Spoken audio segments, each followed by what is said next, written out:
जय श्री राम, जय बागेश्वर धाम, जय गुरु कृपा।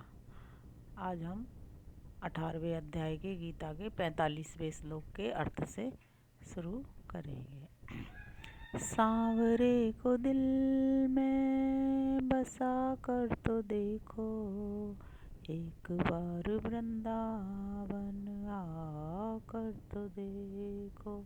जय श्री राम।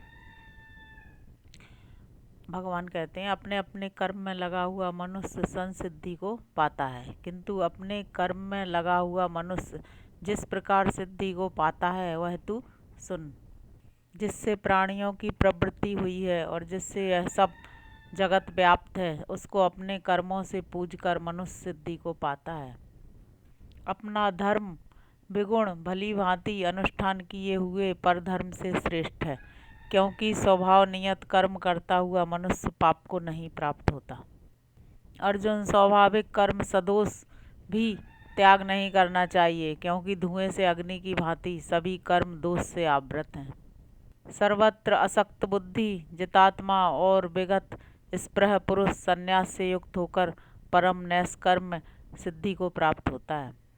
सिद्धि को प्राप्त हुआ पुरुष जिस प्रकार ब्रह्म को प्राप्त होता है, जो ज्ञान की परानिष्ठा है, कुंती पुत्र, वह प्रकार संक्षेप में मुझसे समझ। विशुद्ध बुद्धि से युक्त हो, धृति से मन को वश में करके, शब्दादि विषयों को त्याग कर, राग द्वेष को नष्ट करके, एकांत सेवी, अल्पाहारी, तन मन वचन को वश में करने वाला, नित्य ध्यान योग परायण, वैराग्य का भली भांति आश्रय किए हुए, अहंकार, बल, दर्प, काम, क्रोध और परिग्रह को छोड़कर और ममता से रहित होकर शांत पुरुष ब्रह्म भाव का पात्र होता है। ब्रह्मभूत प्रसन्नात्मा पुरुष न शोक करता है और न आकांक्षा करता है, सब भूतों में सम हुआ वह मेरी पराभक्ति को प्राप्त होता है। भक्ति के द्वारा वह मुझको मैं जितना और जो हूँ तत्व से जान लेता है, तब मुझको तत्व से जानकर उसके बाद वह मुझ में ही प्रवेश कर जाता है। मेरा आश्रय ग्रहण करके पुरुष सब कर्मों को सदा करता हुआ भी मेरे प्रसाद से शाश्वत और अव्यय पद को पा जाता है। चित्त से समस्त कर्मों को मुझ में निक्षेप करके मेरे परायण हुआ तू बुद्धि योग का आश्रय लेकर निरंतर मुझ में चित्त वाला हो। मुझ में चित्त वाला हुआ तू मेरे प्रसाद से समस्त कठिनाइयों से तर जाएगा, और यदि अहंकार से तू ना सुनेगा तो विनष्ट हो जाएगा। तो अहंकार का आश्रय लेकर तू ऐसा मानता है कि मैं युद्ध नहीं करूँगा, तो यह तेरा निश्चय मिथ्या है। प्रकृति तुझे नियुक्त कर देगी। कुंती पुत्र अर्जुन, अपने स्वभावज कर्म से बंधा हुआ तू यदि मोह से युद्ध करना नहीं चाहेगा तो भी विवश हुआ उसे करेगा। अर्जुन, ईश्वर सभी प्राणियों के हृदय देश में स्थित है और यंत्र आरूढ़ सभी प्राणियों को माया से घुमा रहा है। भारत, सर्वभाव से तू उसकी ही शरण में जा, उसके प्रसाद से तू परम शांति को और शाश्वत स्थान को प्राप्त होगा। इस प्रकार गुह से गोहतर ज्ञान मेरे द्वारा तेरे प्रति कहा गया, इसको पूर्ण रूप से विचार कर तू जैसा चाहता है वैसा कर। तू मेरा समस्त गुहों में गुहतम श्रेष्ठ वचन फिर सुन। तू मेरा अत्यंत प्रिय है, इसलिए तेरे हित की बात मैं कहूँगा। मुझ में मन वाला हो, मेरा भक्त हो, मेरी पूजा करने वाला हो और मुझको ही नमस्कार कर, फिर तू मुझको ही प्राप्त होगा। यह मैं तुझसे सत्य प्रतिज्ञा करता हूँ, क्योंकि तू मेरा प्रिय है। सब धर्मों का परित्याग करके मुझे एक की शरण में आ जा, मैं तुझे सारे पापों से छुड़ा दूंगा। शोक मत कर। यह तुझे ना कभी तपहीन, ना भक्तिहीन, न सुनना, ना चाहने वाले के प्रति और ना उसके प्रति कहना चाहिए जो मेरी निंदा करता है।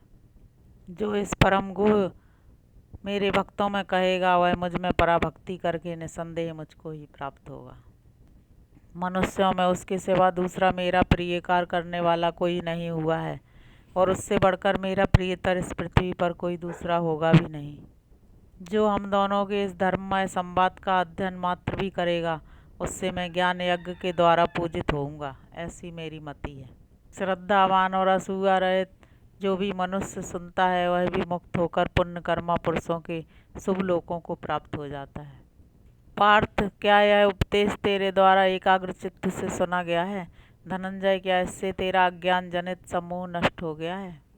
अर्जुन बोला, अच्युत, तुम्हारे प्रसाद से मेरा मोह नष्ट हो गया है और मैंने स्मृति भी पाली है। अब मैं संदेह रहित होकर स्थित हूँ, तुम्हारे वचन का पालन करूँगा। संजय बोला, इस प्रकार मैंने महात्मा श्री वासुदेव और अर्जुन का यह अद्भुत और रोमांचकारी संवाद सुना।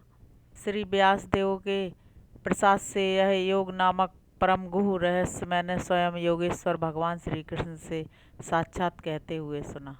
राजन, श्री कृष्ण और अर्जुन के इस अद्भुत और पुण्यमय संवाद को पुनः पुनः स्मरण करके मैं बार बार हर्षित हो रहा हूँ। राजन, भगवान श्री हरि के उस अति अद्भुत रूप को भी बार बार स्मरण करके मुझे बड़ा आश्चर्य हो रहा है और मैं पुनः पुनः हर्षित हो रहा हूँ। जहाँ योगेश्वर श्री कृष्ण और जहाँ धनुर्धर अर्जुन है, वहीं श्री विजय विभूति और अचल नीति है, यह मेरी सम्मति है। इस प्रकार गीता का 18वां अध्याय आज समाप्त हुआ। आज भगवान ने बोला, अर्जुन से अपना अति गूढ़ रहस्य बताया। उन्होंने कहा कि हर मनुष्य अपने स्वभाव के अनुसार ही कर्म करता है और भगवान की माया ही उसे नचाती है और वह एक यंत्र के समान करता चला जाता है, उसकी इच्छा हो या ना हो। और भगवान ने बोला कि सभी कर्मों को भगवान में ही समर्पण करना चाहिए। इस प्रकार गीता समाप्त हुई। और कहते हैं कि गीता एक बार में समझ में नहीं आती, कम से कम उसे 40 बार पढ़ना या सुनना पड़ता है। भगवान ने बोला कि जो भी गीता में के इस संवाद को, श्री कृष्ण और अर्जुन के संवाद को जो भी भक्तों से ही कहना चाहिए जो भगवान को मानते हैं, अन्य किसी को कहना भी नहीं चाहिए। और ज्ञान भक्ति भी, यह एक प्रकार की ज्ञान भक्ति है। जय श्री राम, जय बागेश्वर धाम, जय गुरु कृपा।